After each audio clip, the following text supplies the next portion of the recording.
Good morning guys, welcome back to my channel Dipali's blog. তো সবাইকে জানাই শুভ নববর্ষ। আর আমি এইমাত্র ঘুম থেকে উঠলাম। এই যে মাম্মাম শুয়ে আছে, ও উঠে গেছে। বাজে কটা?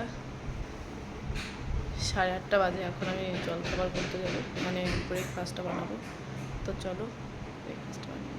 তো যাই হোক, আমি আজকে ব্রেকফাস্টে বানিয়েছিলাম ছোলার ডাল আর লুচি। আর এদিকে দেখো, ছোলার ডালের মধ্যে আমি আলু দিয়েছিলাম। তোমরা কারা কারা আলু দাও ছোলার ডালে? আমি দিই, একটু লুচি টুচি হলে দিই। খালি ছোলার ডালটা খেতে আমার বেশ ভালো লাগে না। যাই হোক, এবার আমি লুচিটা করে নেব। লুচিটার জন্য এই যে আটা মেখে রেখেছিলাম আগে থেকে, লিচি কেটে এবার লুচি বানিয়ে নেব। আর এই যে আমার ছোলার ডাল আর কমপ্লিট লুচি, সেটা তোমাদের আর দেখানো হয়নি। আমি খেয়ে নিয়েছি, তোমাদের দাদাভাই পরে খাবে। আর আজকে আমি বাটা মাছ আলু দিয়ে পাতলা পাতলা ঝোল করব। আর কি যে ডাঁটা শাক আর টমেটো দিয়ে একটা টক ডাল করেছিলাম। আর এইদিকে প্রচুর গরম পড়েছে। আর এদিকে মাম্মামকে স্নান করিয়ে নতুন জামা পরিয়ে দিয়েছিলাম, ও একটু ঘুরিয়ে তোমাদের দেখাচ্ছিল। আর মাম্মামের জামাটা কেমন হয়েছে তোমরা কমেন্টে বলো।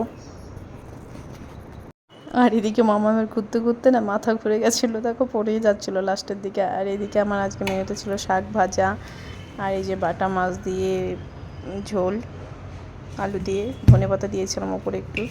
আর এই যে ডাল। আর এটা তো ছোলার ডাল, কি দেখাবো সেটা তোমাদের বলেই দিয়েছিলাম।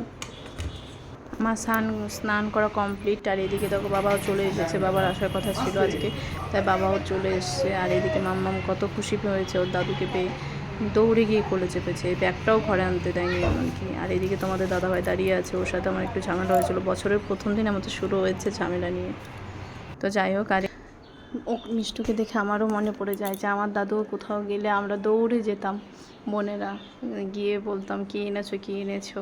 আর এদিকে মিষ্টিও সেম এরকম করছে। আর মনে পড়ে যায় ছোটোবেলার কথা। বাসে করে এসছে এই 3টে ব্যাগ, বড় বড় ব্যাগ, আর খুব ভারী ছিল ব্যাগগুলো। কী করে যে আনলো কি বলবো। আর অনেক অনেক জিনিস এনেছে, দেখতেই পাচ্ছ। সর্ষের তেল, এদিকে বড়া টড়া সব, ডাল, তারপরে ঘি, জিরে, ধনে, কালো জিরে, এগুলো সব নিয়ে এসেছিলো খাওয়ার জন্য টুকটাক। আর এদিকে আমি 2টো শাড়ি আনতে বলেছিলাম, যেগুলো সিল্কের শাড়ি, আমার খুব দরকার, তার জন্য আমি আনতে বলেছিলাম। তেঁতুল এনেছে, কুল এনেছে।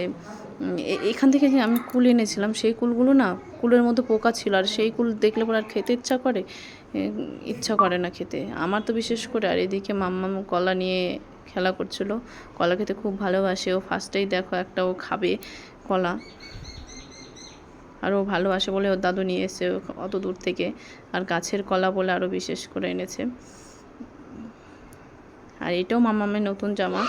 আর এদিকে ওর দাদু অনেকগুলো জামা এনেছে ওর জন্য, 4টে জামা নিয়ে এসছে। আর আমার জন্য একটা নাইটি নিয়ে এসছে, দেখতেই পাবে ভিডিওর মধ্যে লাস্টের দিকে।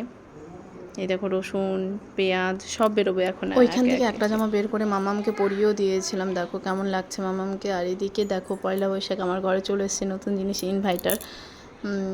এখনই সেট করেনি, করবে। আর এদিকে আমরা একটু বেরিয়েছিলাম সন্ধ্যের দিকে বাজারে। মন্দিরটা অনেক পুরনো মন্দির, পাহাড় কেটে বানানো শুনেছি আমি।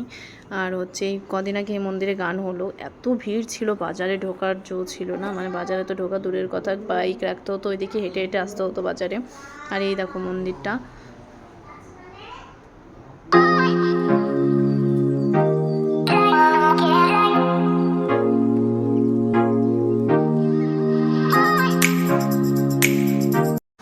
এই মন্দিরের মধ্যে একটা শিব মন্দির ছিল, যেখানে ঢুকে আমরা একটু প্রণাম করলাম ঠাকুরের আশীর্বাদ নিয়ে।